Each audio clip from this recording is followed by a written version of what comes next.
before. I had it on drums. Church, man.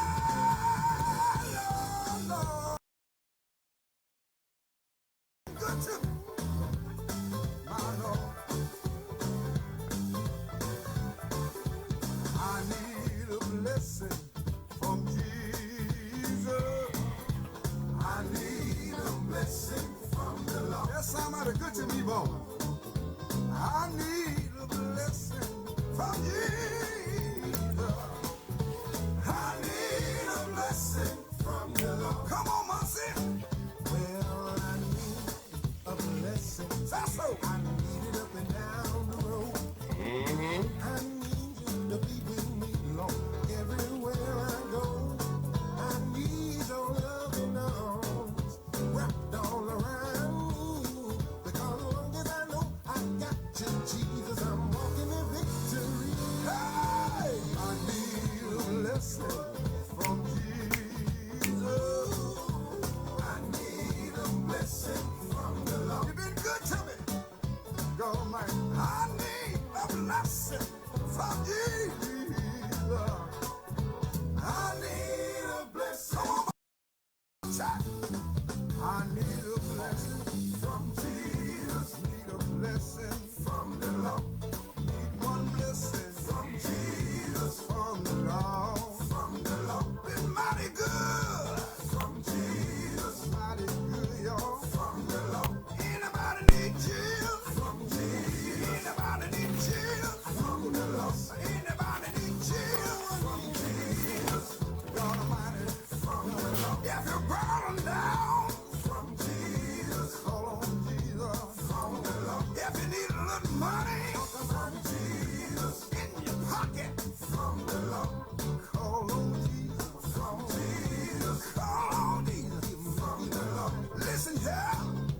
From Jesus. The Bible said, when it said, there was a woman from Jesus had me sick from the Lord for 12 long years. From Jesus. Lost everything from the Lord she had. From Jesus. Spent her money from the Lord here and there. From the Lord. Just like the Lord. From the Lord. Heal the woman from the Lord. From that issue of blood. From the Lord. I don't know your problem. From the Lord. The Lord can fix it for you. From the Lord. Good God Almighty. From the Lord. God can fix it. From the Lord. From the Lord. Okay, this one is going to take all the way from the Clay Hills, Augusta, Georgia. I need a blessing from the Lord. Go switch over to Studio B and say good morning to you, Brother Michael Jenkins. And good morning to you, Tatum. Good morning to everyone out there. Kelvin Wams, Miss Virginia Ellaby, George Phillips, Derek Jackson, the hater. The Jenkins hater. This guy, he hates every team that Jenkins people root for. And he's been on me hard for like forever now. But anyway, I ain't mad at him. At any rate, got some things to talk about today. Guess we're going to start out with high school hoops and the Pepsi Classic. The Pepsi Classic is going on in Florence, and it's in its 37th year. Imagine that. Which tells you how old we are getting for some of us who've basically been watching the Pepsi Classic almost since its inception. Marion County has done well with the Pepsi Classic over the years. Mullins and Marion both multiple times coming up champions. Back in the 90s, Marion went over there and they won 2 times, back to back. And those teams consisted of, among others, Terrell McKelvey, Quincy Gauls, Cario Charles, Tractor Foxworth, etc. So after Marion won the back-to-backs, I think they beat Hartsville one of those times. Hartsville had a great team at the time.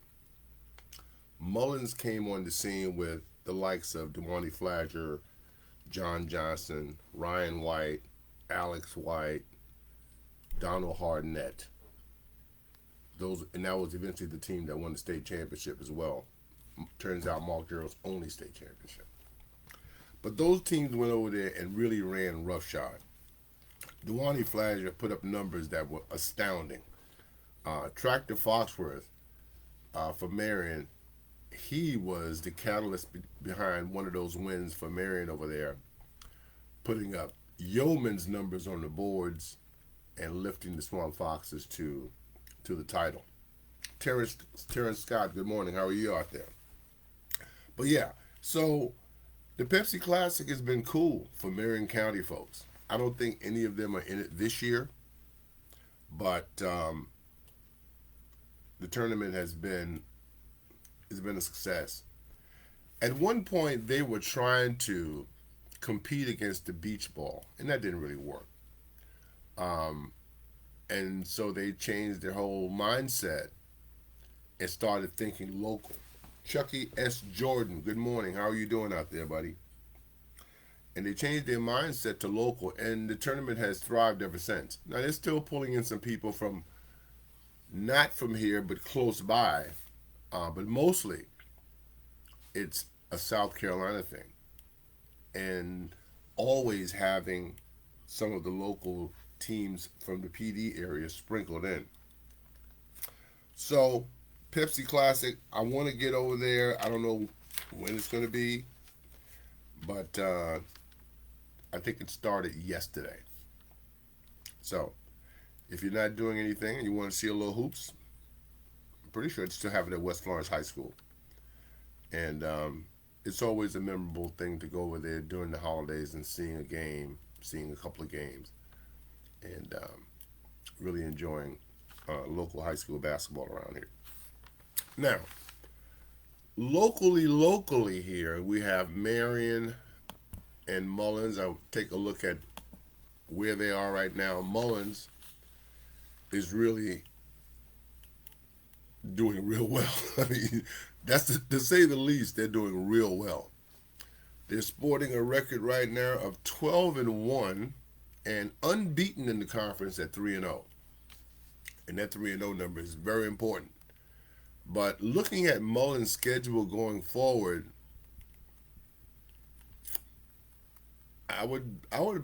they could run the table from right here on out. They pick up back on the conference tip back on the 7th of January. And they're going to be playing Manning at Manning. And Manning looks terrible. From what I've seen so far, I've seen some schools where they just got, like, blasted. After Manning, there's East Clarendon. Then there's Kingstree, who they've already beaten them, I think. ACA, a team they've already beaten. Marion, a team they've already beaten. Lake City, a team they've already beaten. And they finish off with Manning, East Clarendon, and Kingstree. No, they hadn't played Kingstree yet. So they finished the season off with Kingstree. No, 1 second. Hold on. We don't want to get ahead of ourselves here. Okay. They get Marion again on the 24th. And then Lake City, Manning, East Clarendon, and Kingstree. Now, I mean, I don't see any reason why, with the way Mullins has played so far, that they can't run the table here. I'm sure Marion players and team have other plans, but right now, it wouldn't be a terrible bet to say that Mullins could run the table and maybe, going into the playoffs, having won some ridiculous number of games in a row. So they're at 12-1 right now, and they just played sensational. By the way, they beaten Richard Northeast, which I think Richard Northeast is at least a 5A school or 4A. Either way, they're a much bigger school, and Mullins went down there to, I think this was played at Carpers Bay. Sean C. Brunson, and they beat those guys up like 72-34.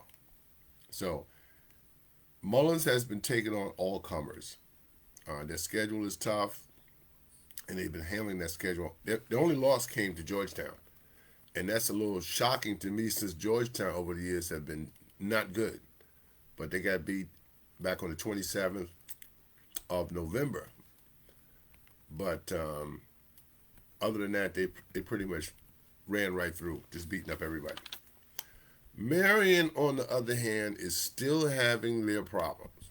And they lost a game this week. Got a record now of 2-10. Now, they're playing a tough schedule as well. They're just not handling that tough schedule as well as I'm sure the coach would have liked. So, Marion finds himself right now 1-2 in the conference, which is not terrible, but they got to win a few games to get themselves, a playoff berth. They lost to Indian Land way back when, and then Heathwood Hall, Episcopal, and then they beat Myrtle Beach. Lost to St. James, lost to Wilson, lost to Sumter by 2, lost to OCA, beat Kingstree, lost to Dillon. I did see that game. And then got beat up by Mullins, and then got beat up the next game by ACA, Atlantic Collegiate Academy. Then got beat by Bethune-Bowman, most recently. So, they've been having it rough. Herman Hawkins, my Michigan buddy, what's going on out there? So they've had it rough. Looking at the girls' side of this, and I thought this was very interesting. Mullins girls right now at 4-2, 1-2 in the conference. But I look at their point differential, points they scored compared to points they give up. And Mullins has they're plus 12 scoring, points per game against points given up. They're scoring about 47 points a game. They're giving up about 35. So Marion, who technically is doing better than Mullins, is not doing better than them in the point differential department. Because Marion is scoring a couple of points more, 49 points per game, but they're giving up almost 46 points per game, which is a very narrow point differential, 4 points or whatever. So Mullins girls have stepped their game up. And that's being, people are paying attention. They've had some stumbles of late, but they started out the season beating Hemingway twice. They beat St. James. They beat Atlantic Collegiate Academy. Then they lost to Marion. Then they followed that loss up with a loss to Lake City. The next scheduled game is the 7th of January, according to Max Prep. Then they roll on out with East Clarendon, Kingstree, ACA, Marion again, Lake City, Manning, East Clarendon, and Kingstree. Carlito, really? Well, that's interesting. Hello, my brother. How are you? So that's what's happening with the. Let me take a look at something real quick here. But suffice it to say, Mullins girls have made tremendous strides, and you kind of expect them to that to continue. Let's see. Marion girls sport a 6-3 record. They're 2-0 in the conference. I just told you about their point differential. Let me see, last game they played last night. Let's see if they got a score here. Let's see if they got a score here. Conway. I don't have a score, but I think that Marion girls won that game, a close one last night. They got some tough games out there coming up, including the Hartsville. Mullins again, ACA, which is a team that they've got some talent on the team, but they hadn't been great so far. Good morning, Miss Regina Pringle. How are you? Miss Regina Pringle Floyd, to be specific. Tater. Thank you, buddy. So, let me see, where do I go from here? I think where I go from here is, I want to go to the state rankings. And we're not going to go through single A, double A, triple A, all those A's. We're just going to go to one. And the top ranked team in all of South Carolina is North Augusta.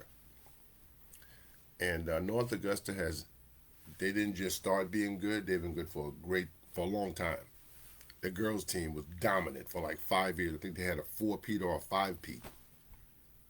But they're the top ranked team right now in the state of South Carolina, followed by number 2, James F. Burns out of Duncan, South Carolina at 10-0. North Augusta 7-0. Thank you. Oceanside Collegiate Academy is ranked number 3 in the state. They're at 9-1, followed by Westside out of Anderson at number 4. Lancaster, number 5. They're at 8-1. Indian Land. I remember when Indian Land was a 2A school, I think. But now they're one of the big boys. And they are ranked number 6 at 10-0, followed by Westwood out of Blythewood. Wren is number 8 out of Piedmont, followed by Greenville, Crestwood out of Sumter, Goose Creek, Carolina Forest, Berkeley out of Moncks Corner, down my neck of the woods. Dorman is number 14, and then Orangeburg, Wilkinson, Fort Mill, Blythewood, Ridgeview, Ben Lippen. Isn't that one of those Skeezer schools? They're number 19 in the state. Conway at 10-2 is ranked 20th. James Island, formerly the James Island Rams, I know because one of my college buddies went there, and he was a star at James Island High School. Number 22, Augusta Christian out of Martinez. I don't know what that is. May River out of Bluffton is number 23. Mullins, 2A school, ranked in the top 25, ranked number 24 at 12-1. And the more of these bigger schools Mullins beats, the higher they're going to get ranked. But right now, as far as Mullins is concerned, everybody's paying attention. And they need to. Because if you haven't seen them yet, they're good. They're really good. They maybe even be state championship good. But time will tell. But right now, if I was a betting man, I wouldn't bet against them. I want to take a look at national polls for a minute. And this is for the whole country. And I thought about doing this a couple of weeks ago, but time did not permit it. But the number 1 ranked team in the United States of America right now in high school ball is Columbus High School out of Miami. And they are at 12-1. They are followed by Gonzaga out of Washington. Washington, D.C.? Wow. Okay. They are followed by St. John Bosco out of Bellflower. Number 4 is Roosevelt out of Eastvale, California. Bosco is also California. Perry from Gilbert, Arizona is number 5, followed by Grayson out of Loganville, Georgia. They're followed by Hoover out of Alabama, John Marshall out of Richmond, Virginia, St. Joseph's, Santa Maria out of California, Oak Ridge out of Orlando, Christ School out of Arden, North Carolina. I think that's the school Eric went to for a little while. Brennan out of San Antonio, Texas, Notre Dame, Sherman Oaks, California. Wheeler out of Marietta, Georgia is number 14. Number 15 is Allen out of Allen, Texas. They are followed by Huntsville out of Alabama, Fishers out of Indiana, Harvard Westlake Studio City out of California, Calvary Christian Academy, Fort Lauderdale, St. Xavier out of Louisville, Kentucky, St. Francis Academy out of Baltimore. Number 22 is Bergen Catholic out of Bergen, New Jersey, or Oradell, New Jersey. Number 23 is Kenwood out of Chicago. 24 is Reedsville out of North Carolina. And number 25 is Archbishop Stepinac out of White Plains. Now, you notice something about this list? Chicago and New York, former big hotbeds, barely represented on this list. There was a time when these schools and these cities, it was all about basketball. On a national level, it was all about them dominating on a national level. Where's DeMatha? I mean, you don't see these schools' names anymore. It's kind of all been taken over by, and a lot of these schools are not public schools. These are like private schools. But California, Florida, Texas, they are really dominating the scene right now. And in football too. So, but that's the top 25 per Max Prep, the top high school teams in America right now. I want to take a look at some scores here. I'm not going to read too many of them because people are playing all over the place during this holiday season. So if I could just give you a few scores, give you an idea of what's going on. There were some things that kind of got me, I was a little bit surprised at. Let me see if I can get some of those. But St. John's Catholic Prep beat up on Myrtle Beach boys 81-30. Let's see. I saw where Wilson got beat last night too. Union Academy beat Sherrard boys 56-39. Oh, this was it. Marlboro County boys beat up on Wilson. I was a little bit surprised at that. Of course, I hadn't seen Wilson. They are a good team. They got some talent on the team, and Marlboro County handling them like this. I got to say congratulations to my boy Buster, who's the coach of Marlboro County. That's a big win for them. North Oconee beat Dorman 65-48. By the way, if you guys have never been to Hartsville's gym, man, this thing is a palace.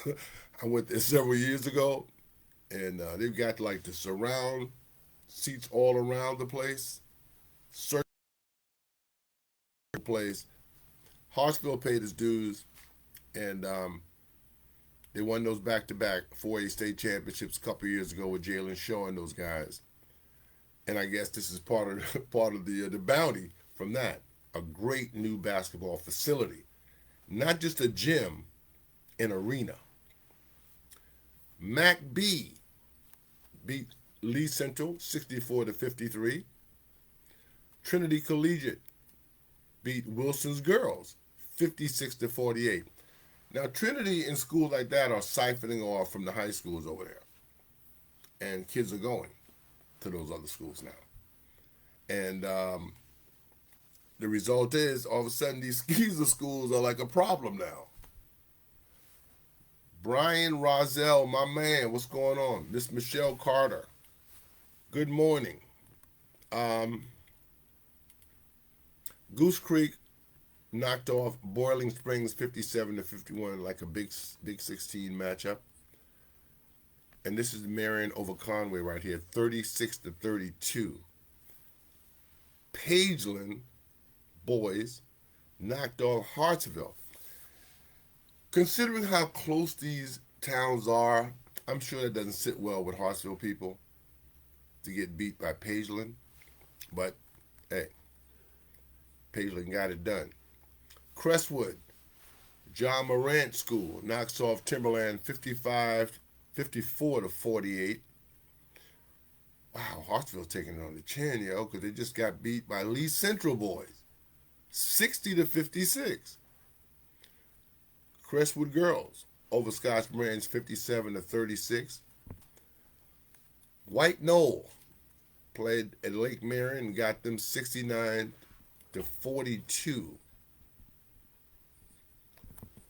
Fort Mill over Spartanburg by 19.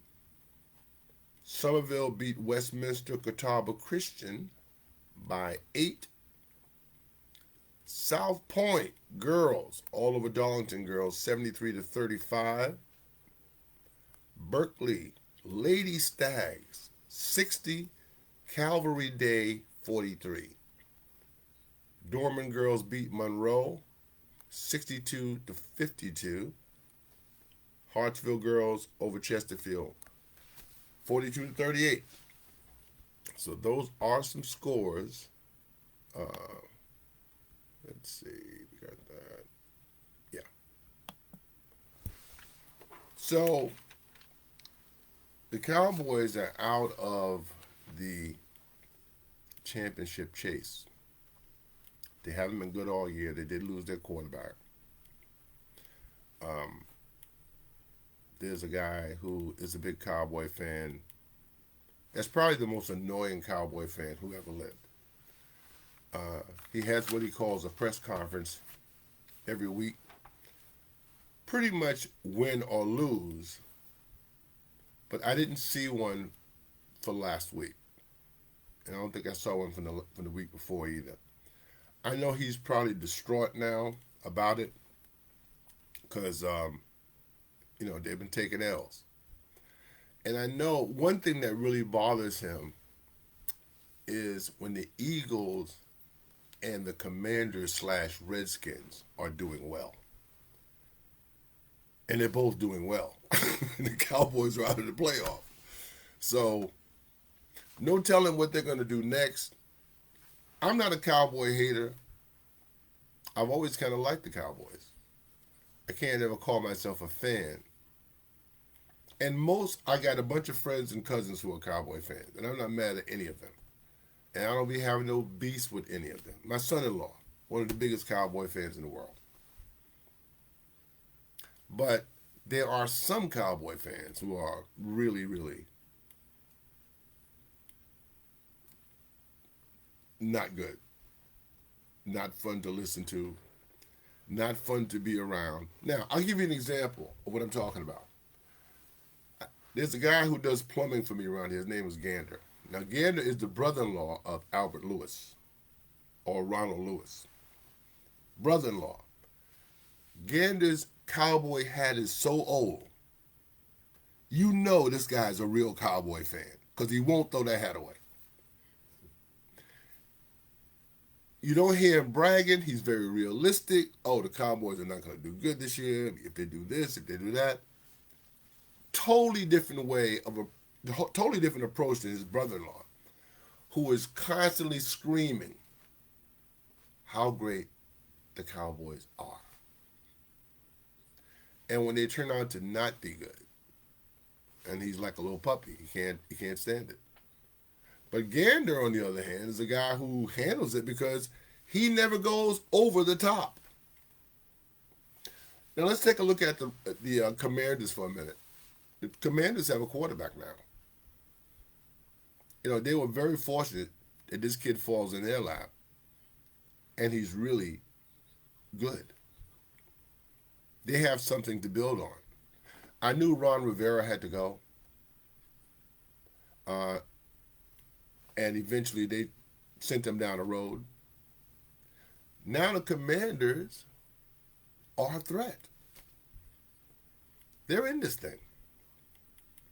The Eagles, whom I like very much, I wouldn't call myself a fan of the Eagles, but I've always had a little thing for the Eagles for years, ever since the Herman, whatever his name was, when he picked up that fumble by the Giants.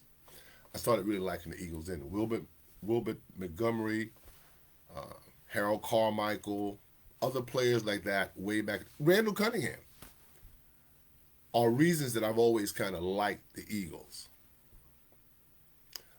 And they're doing well, and they are contenders. Now, their quarterback has a concussion. We don't know how that's going to play out, but concussions are not good. But I like the fact that the Eagles are playing Baltimore. I like the fact that all those teams in that little circle right there, Pittsburgh, that they're playing against each other. I don't understand why the Eagles and Pittsburgh don't play every year. You want to talk? What kind of rivalry would that be if those two matched up annually? I think it would be great. Both teams have been consistent. They've all been, good for the last multiple years. So it would make for a great rivalry. Philadelphia also playing Baltimore. Baltimore playing Washington. I mean, these are no-brainers. The NBA kind of got, a little bit surprised, I guess, when the NFL started playing games on Christmas Day. Some NBA stars are not happy about it. Oh, Christmas is our day. You know what? You leave the door open. The NFL's not playing. They're taking no prisoners. Now, they schedule these games where guys are playing after 3 days. That's not a lot. And now, I don't think there's going to be a time going forward where we're not going to see NFL football on Christmas Day. You left the door open, NBA, and these guys are coming for you. Anyway, Tater says that's all the time I have left. Folks, I want to wish you a Happy New Year. Be safe out there. And I wish all the best for you and your family in the coming year. But I'll see you around the basketball court in the coming weeks because it's on now, folks. Basketball season's in full swing. Peace. I'm out. Right, I didn't mean to stir you. See you.